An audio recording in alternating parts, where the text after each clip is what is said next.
Hello, everyone. Thank you for joining us in another episode of our Construction Quality Week, Quality Talks with Quality Professionals. I'm Hani Mari, your host and president of CQM Community and the Corporate Outreach Director for PMI GLC. Today, we have a very interesting guest for you, Mr. Eugenio Jaramillo. He is adjunct faculty with the Florida International University. He's an author and speaker and coach for the PS Trust Advisory. He is a founder and a president of that consulting firm. And we are very interested to learn more about his perspective on quality management in this Construction Quality Week 2020. Welcome to our program, Dr. Gino. I appreciate you stopping by to our program and presenting your thoughts with our guests. Dr. Amadi, it's my pleasure and honor to be part of this incredible community that you have created. I'm so happy that I stumbled upon this thing because that's what I do. I teach quality control to the construction management students at FIU, and it's become a passion of mine because, as Joseph Duran said, just like the 20th century was the century of productivity, the 21st century is the century of quality. We have to put quality in everything we do. Quality lives, quality products, quality projects. That's perfectly said. Thank you very much. Appreciate the inspiration there. Can you tell us more about your background and tell us more about what you've done in the quality community? Sure. PS stands for Purple Squirrel. Purple Squirrel is a term used by employment recruiters to describe that elusive candidate that meets all the knowledge, experience, qualifications of a certain job description given by employers. The idea is that that person would step right into the role without any training, without any onboarding, and do the job. And employers think they could get away with that and not have too many employees. They would have less employees. Well, the recruiters dubbed it a purple squirrel because it's rare. It just doesn't exist. You have to train your people. You have to onboard them and not over specify the job descriptions. I don't know if you read Jim Collins' excellent book, From Good to Great, where he says you find the people first and then you figure out what they're going to do. You don't put out a description up there what you need. So you get good people and then find their strengths and get them to do what they do. So I identified with that purple squirrel because I feel that I'm as rare as a purple squirrel, given my 40-year history in corporate America. I'm an electrical engineer by training. I work for a computer manufacturer in Sunrise, Florida. I design hardware, firmware, and software. Then the boredom set in. I'm a people person. I needed to get out. Dad retired. Our grandfather left us an inheritance. So we bought some land down in Southwest Dade County and started building homes. And we brought the water, sewer, paving, drainage, power, phone, and data to home sites. And we started building homes.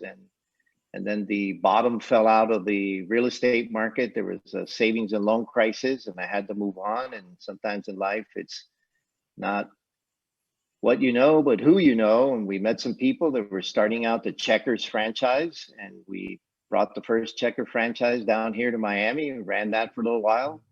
And then my friends that were in the construction business, I had them build some of my homes, and they said, "Hey, you done with?" I also sold knives. So you done flipping houses, flipping burgers, and flipping knives? Yeah. And they said, well, come work for us. And that was a 25-year relationship where I started as a estimator, then I became a project engineer, I was a project manager, senior project manager, project executive, and I became their first ever director of aviation construction, building airports, did about $600 million worth of work at Miami International. And then about 3 years ago, actually 5 years ago, I took early retirement and I went to travel the world quite a bit. And I was helping them as a consultant, and this is a funny play on words. I helped them land an airport project at Fort Lauderdale. And they said, oh, please, please, please, we don't have anybody to run it. Can you come back? And I said, okay. I made them an offer that I couldn't refuse. And I went back to work with them, for them. And then they unceremoniously let me go in 2017. They told me, hey, we love you. You add value wherever you go. You're a tremendous asset, but we can't afford you anymore. So go back to being a consultant. And there was an unfortunate thing, without saying the name of the company, that later, so I was let go in 2017, like in April, June. And then in March, the Ides of March 15, they had a bridge collapse in Miami. I don't know if you know about that famous story. It's something that they did. It's called accelerated bridge construction. That just means that they built the bridge on the side of the road. They used these two giant trucks to truck it over and lift it into place. And then about 4 or 5 days later, it collapsed. So it was a big engineering failure. That's a big story. It's still in litigation. 5 people died. A worker died. So it's kind of an asterisk on my resume. It's like I didn't have anything to do with that, but I had a great career. It was a fine family. They took care of me, and then now, as of late, I'm an adjunct professor, a published author, and a public speaker. So we joined together in one of the ACQ Advancing Construction Quality Conference events, and I learned about all your history and background in quality management, which was very interesting. And that's the thing that we don't see in our community, where people advocate for quality in construction the way they advocate quality, for example, in manufacturing or other industries.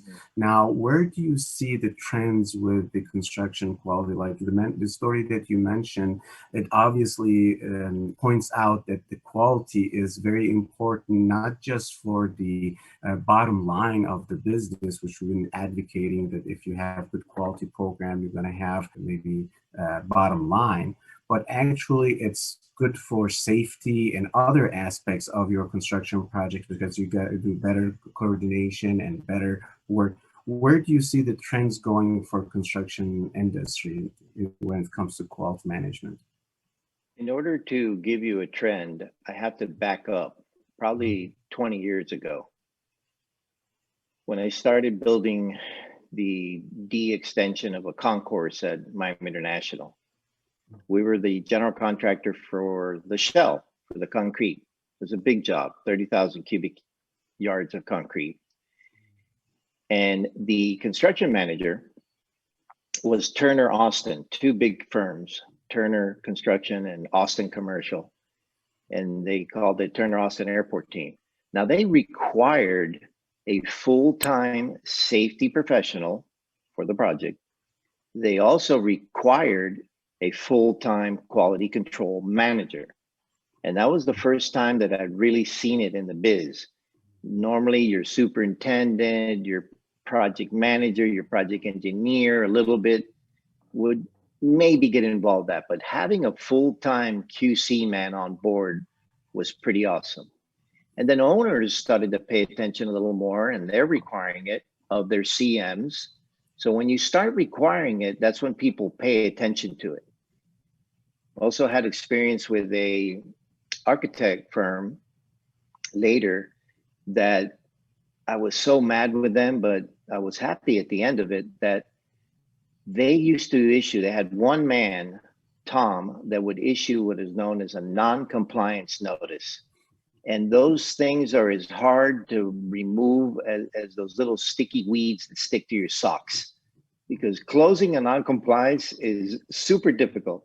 You got to prove that you did the work according to plans and specs, and you got to prove it to everybody, not just one person.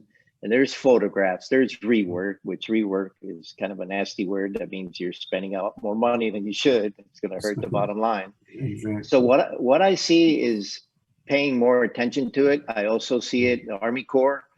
Army Corps, you cannot do any work unless the quality control manager and the safety rep are present during any production operations.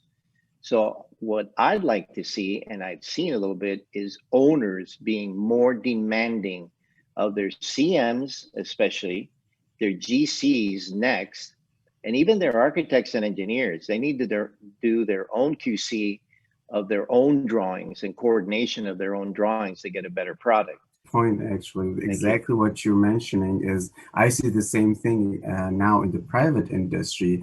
That's where we lacking in federal government projects like the U.S. Army Corps. They require a CQM to be on staff and be separate from the entities. I was just talking to another colleague about the bridge project that we're doing with MDOT. They're requiring a separate quality management system, which is totally different from even the project management and superintendents that are doing the job. But like you said, the area that we're lacking is the private entity understanding that the quality management is not an overhead. It's not something that they have to think. It's if the owner requires it, then we'll put it. If they don't require it, we'll just have to get away with it. Get away with it. Exactly. Very good points, Gino. I mean, I love the discussions that we had and the way that you look at the construction management and quality management. Just as a closing remark, what is the key takeaway and the maybe something that you're passionate about or the legacy that you want to leave with our audience today? Thank you. I want people to think of quality not as a cost center, but as a profit center. Remember, your owners will remember you at the end. It's not how you start, it's how you finish. So you have to finish strong, close out your punch list, do all the warranty work, have little callbacks, and they'll remember you. And if you're in the private industry, you're going to get repeat business. Government, it's low bid, hard bid world. It's hit or miss. But in the private sector, if you can please your owners and show them good quality, they will hire you again. Perfectly said. Perfectly said. Thank you very much. I appreciate you for your time. And I hope to see you next week for our November 20th event where it's going to be live and people can come and talk to you. And we're concentrating more on the quality of our program this time than the quantity. So the people that we're inviting are targeted people. We want to have people that are interested in collaboration and talking to each other. So you're going to see people from California and Florida and Illinois and everywhere joining us for this Friday. But again, like I said, it's going to be very interesting to talk to other quality professionals that are like-minded to us, where they like to share their thoughts and their best practices and ideas. So thank you again for joining us. I hope to see you soon. My pleasure. I'll see you next week. Thank you. Bye-bye.